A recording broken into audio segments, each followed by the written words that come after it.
Iniciamos con su programa Entonces ¿qué? Entonces ¿qué con la sexualidad? Y hoy vamos a hablar precisamente acerca de el autoerotismo, también conocido como masturbación.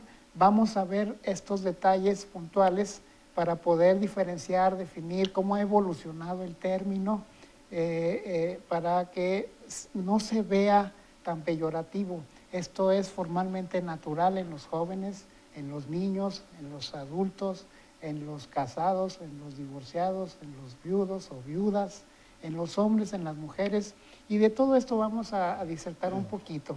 Y para ello, pues nuevamente de lujo, con el licenciado Roberto Montano. Roberto. Gracias, es un placer y gracias por la invitación. Licenciado Iván. Muchas gracias. Un placer. Qué bueno que están con nosotros para platicar precisamente con el público televidente y hacer algunos comentarios precisos. Roberto, ¿ha evolucionado el término de masturbación a autoerotismo? Ha pasado por ciertos detalles que son importantes mencionar. ¿Qué hay de estos planteamientos, primero de carácter histórico, de evolución, o la diferencia que pudieras precisar? Mira, ha evolucionado mucho en cuanto a la socialización. Se habla más, se expresan diferentes formas de autoerotizarse. Recordemos que, bueno, será importante para el público que al momento de escuchar esta palabra, autoerotismo, significa producir placer a ti mismo, ¿no? Básicamente, es algo como simple. Sin embargo, es bien curioso porque en el momento en el que se llega a los genitales empieza a tener una controversia social muy importante. Previo a esto, todos los seres humanos desarrollamos conductas que son estimulantes y placenteras, que no necesariamente son sexuales. Y a partir de ese momento empieza una gran división en el mundo de la masturbación, ¿no? Y reduccionista, ¿verdad? Y reduccionismo, exactamente. Este reduccionismo, como bien lo mencionas, pues habla de una genitalidad, ¿no? Centrada en los genitales y entonces pareciera que los antiguos moldes de déjate ahí, eso es sucio, niña fea, niño cochino, etcétera, se transmiten sin comprender perfectamente de dónde viene, ¿no? Uno de los primeros términos que se utilizó en este puntual tema, pues fue el onanismo. El onanismo viene de Onán, un personaje bíblico, donde tiene un hermano y bueno, al momento de él quererse apoderar de la riqueza de su hermano, decide no fecundar a su esposa, a la esposa del fallecido, ¿no? Y ahí el pecado en sí consistía en justamente la envidia, pero la interpretación que se le dio fue justamente a que él había tenido una actividad placentera fuera de la mujer, y ahí fue donde empezaron a distorsionarse muchas situaciones justamente de la masturbación. Y después el siguiente término es justamente la masturbación, que es una profanación de tu cuerpo a través de las manos.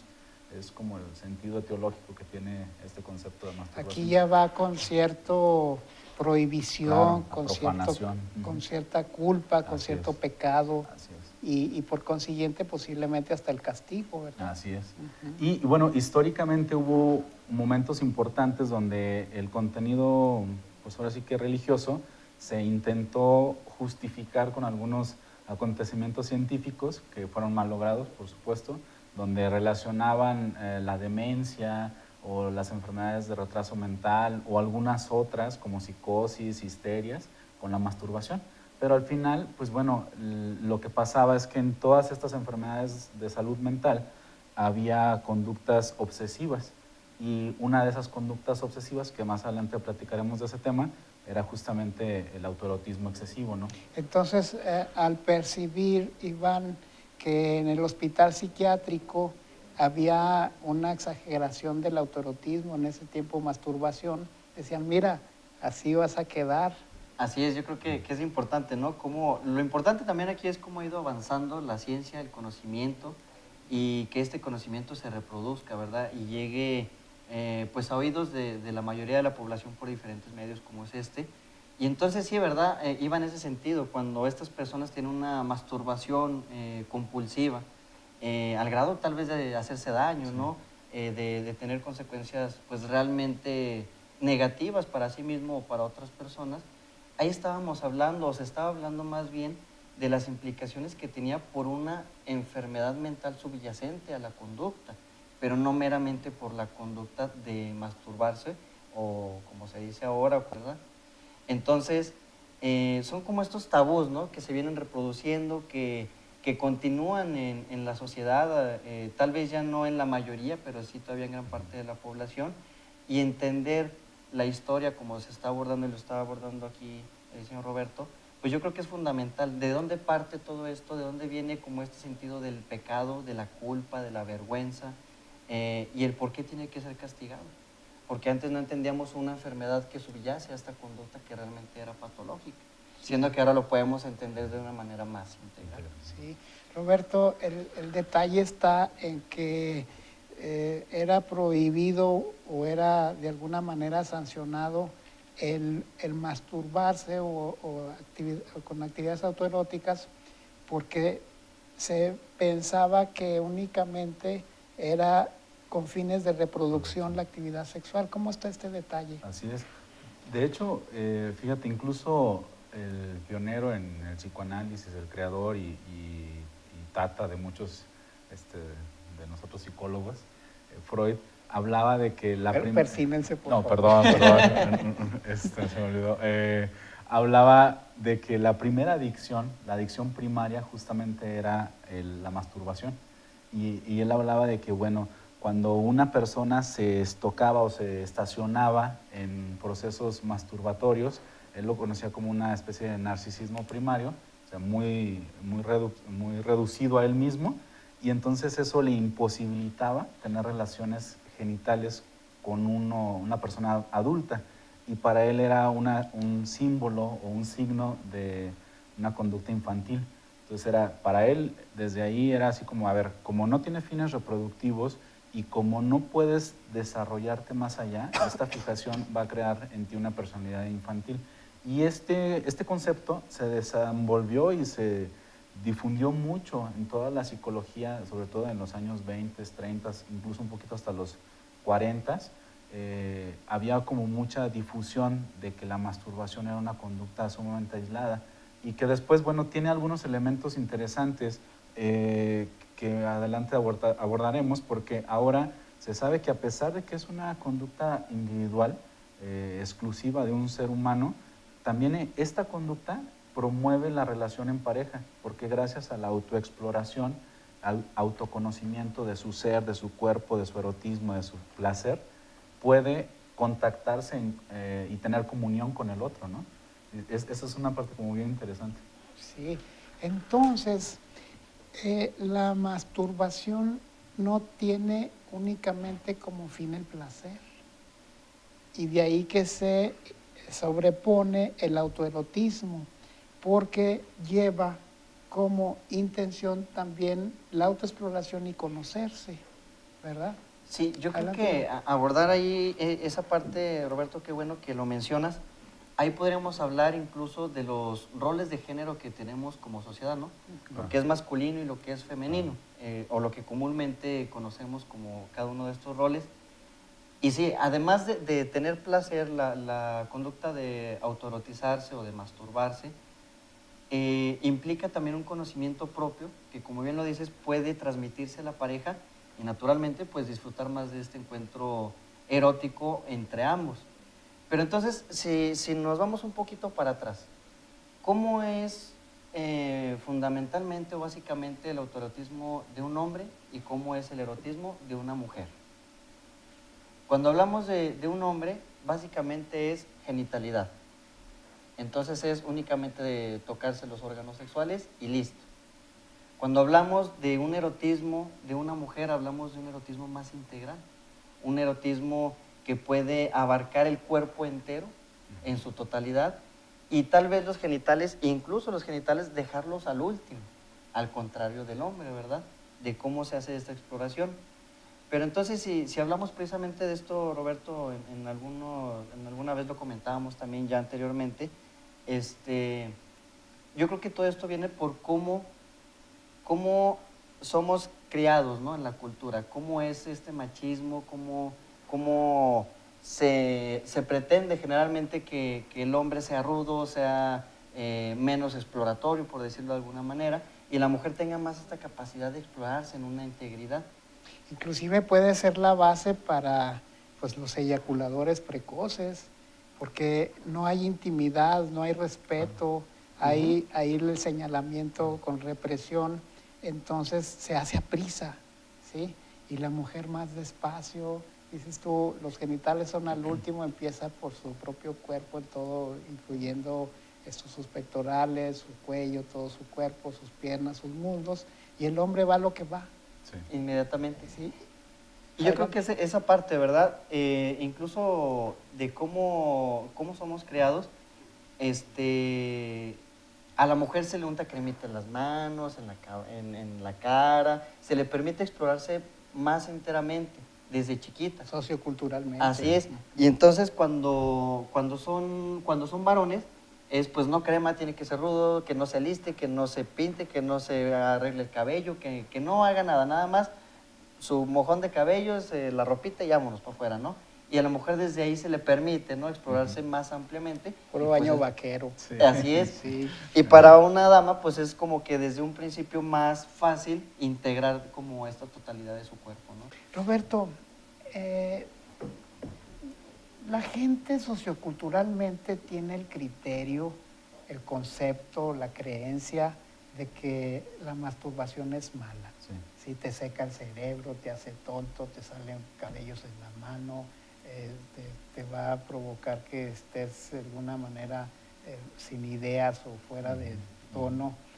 ¿Cuál es la realidad de la actividad masturbatoria? Fíjate que esa pregunta ha estado durante muchos tiempos y ha tenido mucha fuerza y mucho estudio a partir de 15 y en adelante, que estoy hablando de los años 50. En los años 50 adelante vino una revolución científica en cuanto a la exploración de la sexualidad. Y justamente por esto, había muchísimos mitos. Estos que mencionaste son como todavía se difunden mucho, ¿no? Oye, niño, deja de hacer eso porque te pueden pasar N cantidad de cosas. Y quitando incluso el aspecto moral, porque si le incluyes el aspecto moral, pues son muchas más. Eres malo, Estás condenado, en pecado, etcétera, ¿no? Entonces, lo cierto es que fíjate, hay muchas cosas bien interesantes. La representación mental, es decir, los esquemas que nosotros tenemos en nuestra mente, construyen nuestras realidades. A partir de este principio básico de la psicología, la masturbación se va a vivir en torno a cómo fue educada. Y en ese momento la libertad o la represión va a ser mella en la personalidad de los sujetos. Hace poco estaba viendo cifras bien interesantes de personas que, por ejemplo, son de algún gremio religioso y que están en contra abiertamente de las prácticas de autoerotismo. Y es bien interesante porque entonces la cantidad, uno esperaría que se masturbaran menos, pero resulta que hay muchas personas, en ese estudio en particular que estaba leyendo, mientras más ideas nocivas de la masturbación tenían, o prohibiciones tenían, más se masturbaban, pero más culpa tenían. Entonces, como que a nivel de relaciones interpersonales, sus relaciones eran más defectuosas o insalubles. Y al contrario, los sujetos que practicaban con mucho mayor libertad este tipo de situaciones, pues resulta que tenían menos repeticiones, tenían menos actividades masturbatorias y sus relaciones eran como más saludables. Y ahora, hace poco, hay un libro que es muy bueno que se llama Sex 2, habla de cómo esta visión de la mujer ha cambiado tanto y ahora las chicas que ahora ya entran a estudiar carreras universitarias se permiten mucho más el tener la posibilidad de explorarse sexualmente, ¿no? Y eróticamente. Y entonces ahí hay una modificación impresionante en cuanto a estas vertientes tradicionales del siglo pasado, donde nos decían de la prohibición. Entonces las chicas en este sentido han dado un avance impresionante. Entonces, público televidente, la respuesta nos señala que es enteramente normal, natural, buena inclusive, la práctica de la masturbación y que entre más vayamos a prohibirla de cualquier forma, pareciera ser que se va a intensivar más que se practique. Ah, Perdón, ahí nada más quiero hacer un comentario. sí. El único como límite de que existe y que sí realmente tenemos que tener cuidado es esta parte de la compulsión. La compulsión. En cuanto se convierte en una compulsión, una obsesión, ahí sí hay que poner mucho cuidado porque ya no es nada más la conducta, sino es interrumpir en todas las áreas de desarrollo de las personas. Ok, puede caer en esa patología. Ajá. Es decir, Iván, ¿quién pudiera tener más acceso? ¿Los hombres, las mujeres? ¿Quién debiera estar en primer lugar? ¿O los hombres se masturban más o las mujeres menos? ¿Cuál es tu criterio? ¿Quién debiera? Bueno, eso es importante. Yo creo que ambos tienen acceso, tanto hombres como mujeres tienen el mismo acceso al autoerotismo, sino que vamos de nuevo como a esta parte sociocultural, ¿no? Para quién es mejor visto y para quién no tanto. Entonces yo creo que ahí inmediatamente todos pensamos, pues el hombre sí se masturba y la mujer entonces no, la mujer que no se toque. ¿Qué tanto, pues como padres de familia, como sociedad, permitimos y logramos ver esta conducta, como bien lo dices tú, Víctor, como algo normal, algo que tiene que pasar y algo que además de que es normal, ayuda, ¿verdad? Ayuda, ¿por qué? Porque nos conocemos, tanto hombres como mujeres, conocen su cuerpo, conocen su erotismo, conocen qué les gusta y en aquel momento en que se conjunten como pareja, pues entonces van a poder expresar a su pareja qué les gusta, qué no, cómo está mejor, cómo tocar, qué no tocar, qué hacer, en toda la extensión del cuerpo, no nada más a los genitales, como antes ya lo estábamos mencionando. Entonces, ¿quién debe? Yo creo que los dos deben, hombres y mujeres deben. ¿Y quién puede? Pues igual, ¿no? También hombres y mujeres también podemos. Y de hecho yo creo que eso debería ser fundamental, ¿verdad? No sé si se escuche muy mal, pero yo creo que tanto hombres como mujeres deben de explorarse, deben de conocerse, debemos de conocernos. Y entonces esto nos va a ayudar en nuestra vida personal a conocernos nosotros mismos, en nuestra vida de pareja también nos va a ayudar. Y yo creo que eh, va a evitar muchas dificultades como pareja. Esto va a evitar muchas dificultades. Creo que en ese sentido permitiría que, por ejemplo, si alguien invita a cenar a alguien, ¿qué quiere cenar? ¿Qué gusta cenar? ¿Verdad? Se va presentando un menú, ¿sí? Claro. ¿Qué te gusta y qué no? No, pues no me gusta la cebolla. Bueno, igual acá en el Claro, cuerpo, ¿sí? claro. Va a poder hacer que haya mayor compatibilidad o que haya libertad de expresión y que haya una el recolectar a final de cuentas pues el placer, que es de lo que se trata. ¿Sí? Claro, el tener como la oportunidad de tener un encuentro sexual y como aderezarlo también con esta parte de la comunicación, pues yo creo que va a ser un festín, ¿no? Para ambos. Y que en este ejemplo que decías, también se vale no cenar. O sea, también puedes decir, yo no quiero cenar. Y es perfectamente válido, ¿no? Porque lo que se intenta con este programa y todos los que has conducido, no es la idea de decir qué es lo que se debe hacer, sino más bien mostrar elementos que puedan servirle al público, ¿no? Porque la idea, o sea, a mí no me gustaría que se quedaran con la idea de que, pues es que dijeron en el programa de Víctor que hay que masturbarse, ¿no? Bueno, eso es una elección de cada quien y hablamos de los beneficios que puede tener y también de los perjuicios, ¿no? Que pudiera llegar a desarrollarse. Pudiera ser un beneficio, Roberto y Iván, que gracias a que existe el autoerotismo pudiera frenarse los embarazos no deseados y tempranos. De hecho, mira, una de las principales ventajas del autoerotismo es justamente la liberación sexual. Y nosotros, todos ustedes televidentes, saben que cuando un chico pasa por ciertas etapas de su adolescencia, la energía sexual está al 100, ¿no? Entonces, erotizan muchas cosas, sobre todo por muchos de los contenidos que ven ahora. En muchos sentidos, gran parte del día están erotizados. Entonces, imagínate, eso todos los que son psicólogos saben que es una acumulación de energía, ¿no? Entonces se va acumulando la energía y llega un momento donde el chico ya no puede más. Entonces, una forma de tener este descargo o desahogo sexual, por así decirlo, pues justamente es el autoerotismo. Y esta libertad, podría como generar cierta pasividad o tranquilidad en la psique de los individuos. Y esa es una de las principales como ventajas que vas a encontrar en los textos como científicos. Hay una menor tensión en los chicos y cuando hay menor tensión pueden pensar mejor. Es algo así como... Yo creo que mencionar un poquito también, Roberto, porque en lo general, ¿no? En el discurso general hablamos de los chicos y si los chicos pueden masturbarse y si sería bueno, pero atendiendo a lo que es la finalidad de este programa, Víctor, y de hacer como más diverso, ¿no? La sexualidad, también con las chicas, ¿no? O sea, yo creo que es claro, puntualizar. claro, claro. Nosotros en este momento entendemos que cuando hablamos de los adolescentes hablamos de chicos y chicas, Así es. pero pienso yo que cuando lo escucha la población en general y a quien estamos dirigiéndonos, es tanto para hombres como para mujeres. O sea, va a liberar esa tensión, va a generar una capacidad para pensar, para razonar y elegir realmente una relación, un encuentro sexual con su pareja de manera más adecuada, pero es con ambos. Es decir, los dos están borbandeados por esta parte que dices tú, donde todo erotiza. Las revistas están erotizadas, la televisión, la radio, todo absolutamente está erotizado. La hormona de por sí... Está alborotada. Está alborotada en esos Sí. tiempos, juguetito nuevo. Claro. Exacto. ¿Sí? Más los estímulos de toda índole. Y esto pasa con las dos partes, ¿no? Tanto hombres como mujeres. Porque seguimos como que, yo pienso, seguimos mucho con la creencia de que somos los hombres o son los hombres los que siempre están erotizados, los que siempre quieren, los que traen ganas. Pero con la mujer pasa también lo mismo. Y en la adolescencia pasa exactamente lo mismo también con las chavitas. Entonces, como dar la oportunidad de que también integren esta parte, tanto hombres como mujeres, yo creo que es fundamental. ¿Qué pasa, Roberto, con que los padres de familia no le den libertad a los jóvenes? Le cuestan al hermanito ahí o se los llevan por ahí al otro lado de la recámara. A veces no hay más, al otro lado de la recámara.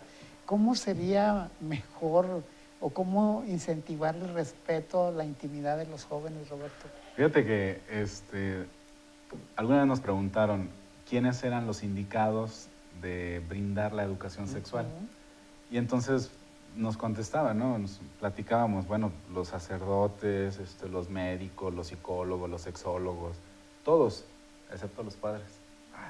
Y eso fue como muy interesante porque me decían, oye, pero no, siempre nos han dicho que los papás están para educar. Sí, sin embargo, en nuestra cultura, ser papá y ser parte de la sexualidad de tus hijos es muy complicado.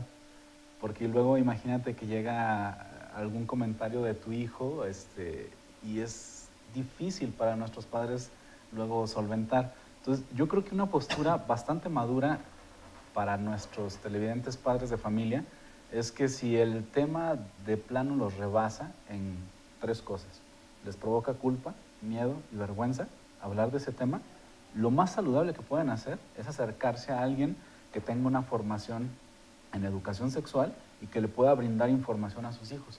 Porque cuando nosotros queremos hacer como esta parte de, pues yo soy muy actual, muy moderno, y nos enteramos de cosas, es muy complicado porque existe un vínculo de responsabilidad, un vínculo de crianza, cosa que no sucede. Ese mismo comentario pudo haber venido el vecinito, el amigo del amigo a platicármelo y lo resuelves con mucha naturalidad. Pero cuando te lo dice tu hija o cuando te lo dice tu hijo, entonces ya cambian muchas cosas, ¿no? Se pone como interesante. Entonces, creo que una parte saludable sería tener la conciencia de que hay personas que se están dedicando a estas áreas y que pueden ayudarte en cuanto a la educación y crianza sexual de tu hijo. Pero no necesariamente que vaya a ser sustituido el padre. No, por supuesto que no. Que el padre se oriente, se Así es. lea, que le indiquen detalles para Así que es. él aborde. Así es. Ya cuando se tiene que ir con el joven, pues ya estamos hablando de otros detalles que hay que evitar precisamente ilustrándonos y posiblemente a través de estos programas. Pues un tema formalmente difícil de abordar, le suplico, si parecemos por ahí ofensivos, nos disculpe, la intención es hacer comentarios más acercados a una verdad científica a través de la teoría y de la técnica que se va desarrollando a través de los años en cuestión de la sexualidad. Pues nada más me resta pues agradecerles mucho, licenciado Iván Reyes, muchísimas gracias, Muchas gracias por la presencia y Roberto Montano, muchísimas gracias. No, al contrario, Víctor. Esta es su Ya casa sabes, y con aquí todo nos gusto. vemos también para seguir comentando de otros temas que son difíciles de abordar, pero con la sabiduría de ustedes, ellos tienen maestría en sexualidad clínica y para abordar estos temas dentro de lo mejor posible. Y bueno, pues nuevamente agradecerles mucho el favor de su atención y vamos a seguir con este tipo de temas en los siguientes programas. Le voy a suplicar que ceda el paso al peatón. Muchísimas gracias y nos vemos a la próxima.